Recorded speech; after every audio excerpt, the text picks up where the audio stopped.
안녕하십니까. 빌라차빛교회 신무하는 조상택 목사입니다. 오늘은 함께 요한복음 21장 5절로 10절 말씀을 가지고 14절 말씀을 가지고 함께 은혜를 나누기를 원합니다. 그럼 먼저 요한복음 21장 5절부터 말씀을 제가 봉독하겠습니다. 예수께서 이르시되 얘들아 너희에게 고기가 있느냐 대답하되 없나이다. 가라사대 그물을 배 오른편에 던지라 그리하면 얻으리라 하신대 이에 던졌더니 고기가 많아 그물을 들 수 없더라. 예수의 사랑하시는 그 제자가 베드로에게 이르되 주시라 하니 시몬 베드로가 걷고 있다가 주라 하는 말을 듣고 겉옷을 두른 후에 바다로 뛰어내리더라. 다른 제자들은 육지에서 상거가 불과 한 50간쯤 되므로 작은 배를 타고 고기 든 그물을 끌고 와서 육지에 올라보니 숯불이 있는데 그 위에 생선이 놓였고 떡도 있더라.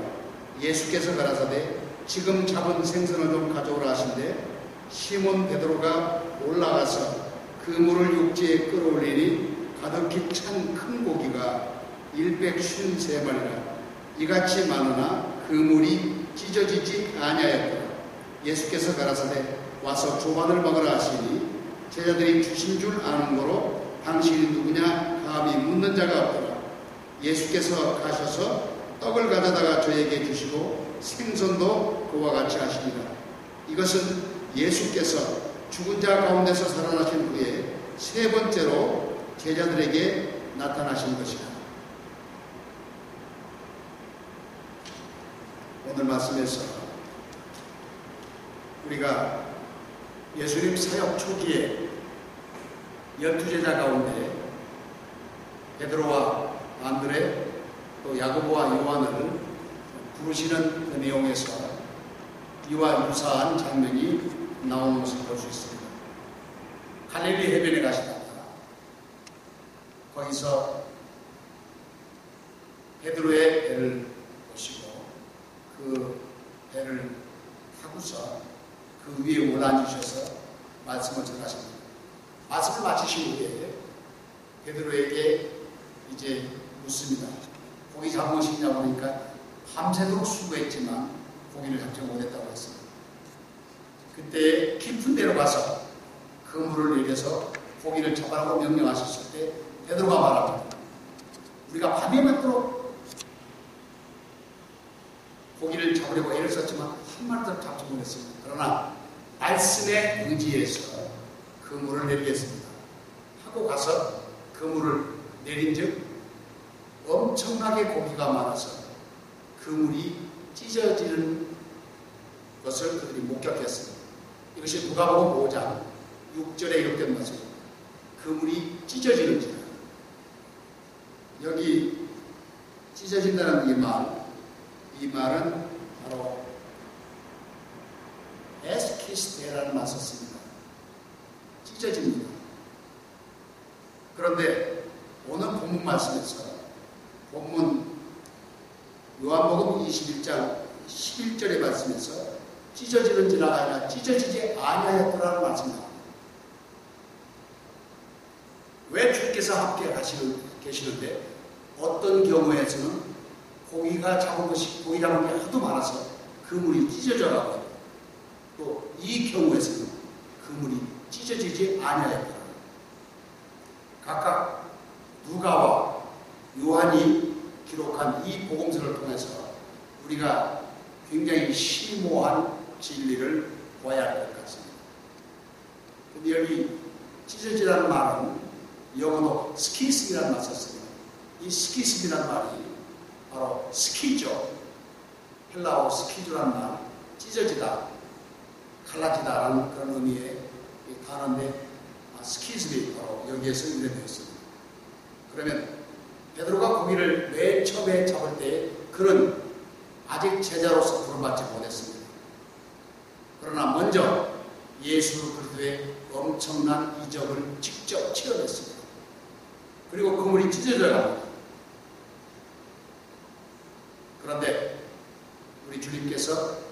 그래서 지켜보고 계십니다. 다른 동무들이 와서 그 그물을 겨우 끌어올려서 배에 올리니까 배가 문에 잠기는 겁니다. 엄청난 그런 양의 고기를 잡았기 때문에. 이것은 이제 사역 초기, 예수의 사역 초기에 베드로와 그의 제자들에게, 또 같은 동료 제자들에게 그들이 직접 목격함으로써 주께서 함께 하시면 그물이 찢어질 정도로 그렇게 엄청난 이적을 그들에게 보여주신 것을 그들이 직접 체험합니다. 오늘 본문에서 153마리라는 엄청난 물고기를 잡았어요. 아마 팔뚝만한 물고기들이었을 것입니다. 153마리가 아무것도 아닌 것 같지만 그 당시에 그 조악한 기술로 만든 그 그물로 그 물고기, 큰 물고기들을 153마리 잡았을 때에 그 과연 그물이 그 탄력성이 고기의 무게를 감당할 수 있겠느냐 말입니다. 그럼에도 불구하고 그물이 찢어지지 아니했습니다. 그물이 찢어지지 않았다는 것은 이것 또한 엄청난 이적입니다. 바로 적어도 이 정도 엄청난 물고기 잡혔다고 한다면 그물이 찢어졌어야 마땅한 것을 암시해 주고 있습니다. 그럼에도 그들이 바로 이 그물이 찢어지지 않은 것을 그들이 목격했고 또한 체험했는데 이건 역시 바로 이적을 다시금 보는 일입니다. 그런데 찢어지지 않았다는 것은 오늘날의 해석에서 교회가 바로 일체성과 유일성을 나타내면서 통합성을 나타내는 것입니다. 하나님의 교회는 여러 부류의 사람들이 모여 있습니다. 물론 갈릴리 바다에서 그물을 내리실 때에 한 종류의 고기만 잡혔다는 기록이 없습니다. 아마 여러 종류의 큰 고기들이 잡혔을 것입니다. 그럼에도 불구하고 그물이 찢어지지 아니었다는 것은 여기서 헬라어로 이렇게 표현하고 있습니다. 욱 에스키스테라는 말씀. 욱 에스키스테. 찢어지지 아니하다. 그대로 유지하고 버티고 있었던 것입니다. 이 그물은 바로 교회를 암시합니다. 하나님의 교회는 바로 여러 부류의 사람들이 모여있지만 하나님이 그 교회를 지키심으로 인해서 그물이 찢어지거나 또는 갈라져서 거기 있는 고기가 새어나가지 않는다는 얘기입니다. 오늘날 교회가 하나님의 돌보심과 보호하심에 따라서 이처럼 찢어질 것 같은 그런 그물 속에 있는 물고기처럼 사람들이 많이 모여 있어도 하나님께서 인위적으로 갈아놓지 않는 이상 하나님은 보호하십니다. 오늘날 교회가 성장해서 교회를 그 교회 안에 많은 사람들을 수용할 수 없을 때에 아주 발전적으로 사람들을 분리해서 또 여러 지방과 지역으로 나눠서 하나님의 교회가 활성화될 수 있도록 아주 발전적인 그런 분리를 할 수 있습니다. 이것은 아주 복된 일이고 참으로 아름다운 일입니다. 그러나 그 일은 아주 쉽게 하고 오히려 인위적으로 물리적으로 교회를 갈리려고 하는 역사가 사람 가운데 있고 교회 가운데 있고 또 교회 지도자들 가운데 있다는 사실입니다. 그래서 문제만 나면 하나님께서 찢어지지 않는 그물처럼 보호하시는 하나님의 교회를 사람들이 인위적으로 물리적으로 나누어서 가르는 역사를 보입니다. 이것은 복음의 역사가 아니고 오히려 복음을 해치는 역사입니다.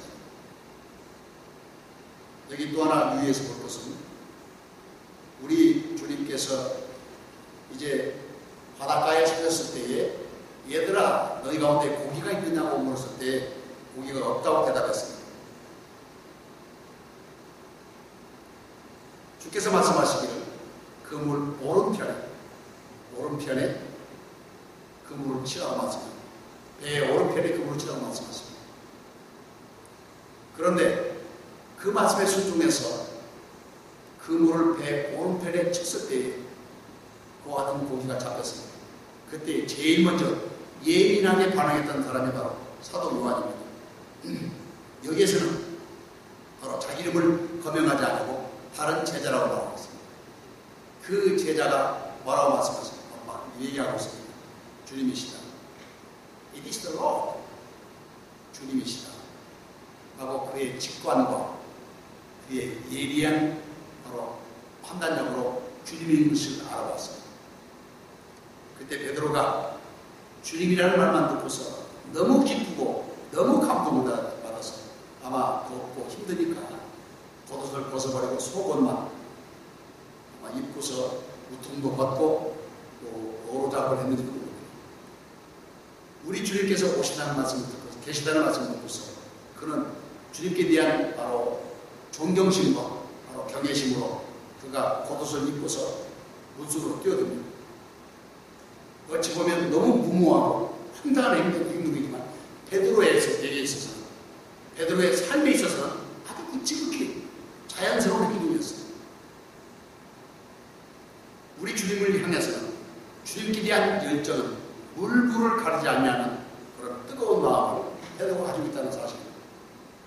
어찌 보면 무모하고 엉뚱한 행동을 저질렀지만 오늘 우리에게 주는 교훈은 바로 주님께 향한 열정은 물도 우리를 받아주었고 불도 우리를 가르쳐줬다는 그러한 뜨거운 열정과 신념을 이 말씀을 통해서 베드로의 행동을 통해서 오늘 우리에게 교훈하고 있습니다.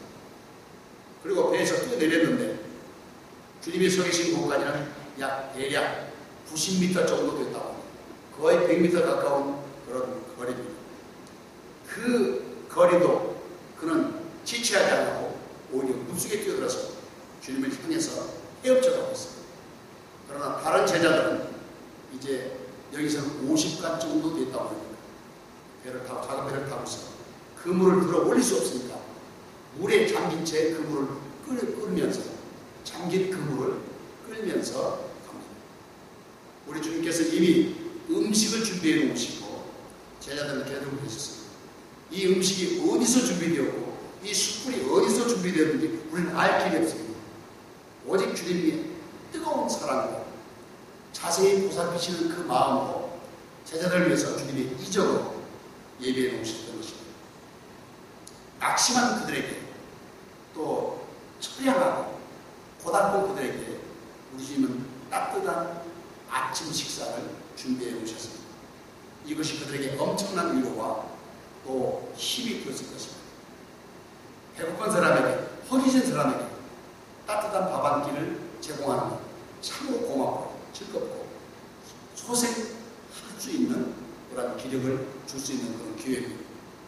우리 주님은 이것을 아시기 때문에 먼저 제자들에게 이 아침을 준비해 놓으셨습니다. 그리고서 너희가 잡은 고기를 좀 가져오라고 말씀하셨는데 이때 이렇게 말씀하신 것은 우리 주님께서 직접 말씀하심으로 고기를 잡은 것을 제자들로 하여금 확인시키고 또 그것을 그들로 하여금 알게 하기 위해서 그와 같이 하신 것입니다. 고기가 부족해서가 아니라 주께서 행하신 일들을 제자들이 다시 한번 마음에 새기고 확신을 가질 수 있도록 행하신 일입니다. 근데 바로 그때에 베드로가 그 물을 육지로 끌어올립니다. 여기 끌어올린다는 말, 이것은 헬퀴오라는 단어를 썼습니다. 이 헬퀴오라는 단어는 바로 끌어당기다, draw 또는 home이라는 그런 의미로 그렇게 사용되고 있습니다.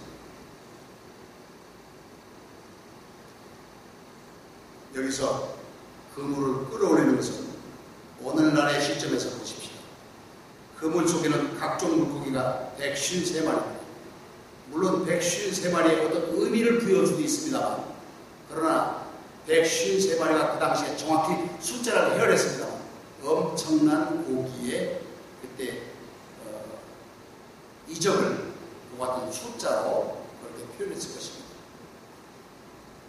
육지에 끌어올리는 것은 바로 바다와 같은 세상에서, 험난한 바다와 같은 세상에서 하나님의 택하신 자들, 바로 그물이라고 하는 복음 전도를 통해서 이끌어 올리는 방법입니다. 이끌어드립니다. 여기에 고기로 표현된 것은 이 세상에서 구원받아야 할 하나님의 백성들입니다. 그들을 끌어올려서 이제 구원의 기쁨에 동참하게 만드십니다. 이것을 가리켜서 바로 그물 속에 있는 고기를 끌어올리는 동작으로 그렇게 표현했습니다. 그런데 이 단어가 사용된 용례를 보면서 말씀을 마치겠습니다. 특별히 이 단어, 헬퀴오라는 이 단어가 끌어올리다고 하는 단어가 요한복음 6장 44절과 요한복음 12장 32절에 이렇게 되어 있습니다. 요한복음 6장 44절에 나를 보내신 아버지께서 이끌지 아니하니 끌어올리지 아니하시니 아무나도 내게 올 수 없으니 오는 그를 내가 마지막 날에 다시 살리리라. 그물을 끌어올리는 동작은 사람들이 있지만 그러나 그 동작을 이제 그 동작과 동기와 또 그 힘을 그 원천적인 힘을 부여해 주시는 분은 하나님이십니다. 그렇기 때문에 우리 주님께서 겸손히 아버지께서 이끌지 아니하시면 그렇게 표현하시면서 우리 주님께서 친히 12제자를 비롯해서 70일의 제자들 또 수많은 사람들을 주께로 말씀을 통해서 이끄는 역사를 보여주고 계십니다. 두 번째로 요한복음 12장 32절 내가 땅에서 들리면 모든 사람을 내게로 이끌겠노라 하십니다. 이때 이끌겠다는 얘기는 이 땅에서 구원받은 하나님의 백성을 하나님 나라로 예수 그리스도의 이름으로 이끌어 가시는 것입니다. 우리가 이 두 구절을 보면서 여기 헬큐라는 단어, 이끌다는 단어, 끌어올리는 단어의 의미를 아셨을 줄 압니다. 그러므로 우리 눈에는 세상적인 방법으로는 물고기를 그물에 집어서 그물 안에 들어있는 물고기를 육지로 끌어올리는 그와 같은 모습과 같이 오늘날 수많은 참 험한 세상, 바다와 같은 세상에서 하나님의 종들이 그물을 가지고 복음의 그물을 가지고 여러 종류의 사람들, 여러 부류의 사람들을 그물에 채워서 육지로 이끌어내는 그런 일을 통해서 구원을 이루십니다. 이 일의 원천은, 이 일의 뒤에는 하나님께서 이끄시는 역사가 있었고 그 다음에 최종적인 마침은 바로 예수님께서 이 땅에서 십자가의 고난을 당하시고 이제 부활하신 후에 승천하셔서 하나님께로 다시 복귀하실 때에 모든 믿는 자들 우리 주님께서 이끌어 가시겠다는 얘기입니다. 그러므로 요한복음 마지막 장에서 이처럼 다시금 베드로가 물고기 잡는 일을 통해서 맨 처음 제자로서 부름받기 직전에 그가 주님 앞에서 행했던 이 일과 마지막 이제 우리 주님 승천하시기 전에 베드로가 행하는 일을 통해서 사역의 중요성과 다시금 어떠한 귀한 사역을 감당하면서 복음을 위해서 일할 것인가를 다시 한번 재충전시키는 그러한 기회입니다. 그러므로 오늘 이 말씀에서 우리 주님께서 역사하시는 하나님의 교회는 찢어지지 않습니다. 이리적으로 물리적으로 그렇게 해서 하나님 앞에 바로 진노를 당하기 전에 우리는 임의로 찢지 말아야 합니다. 그리고 이제 주께서 이끄시는 일을 물고기를 바다에서 이끄는 것 같이 우리가 모두 세상에 나가서 주의 백성들을 이끌어내는 일을 통해서 이 귀한 말씀이 우리에게 주는 의미를 다시 한번 새기십시오. 감사합니다.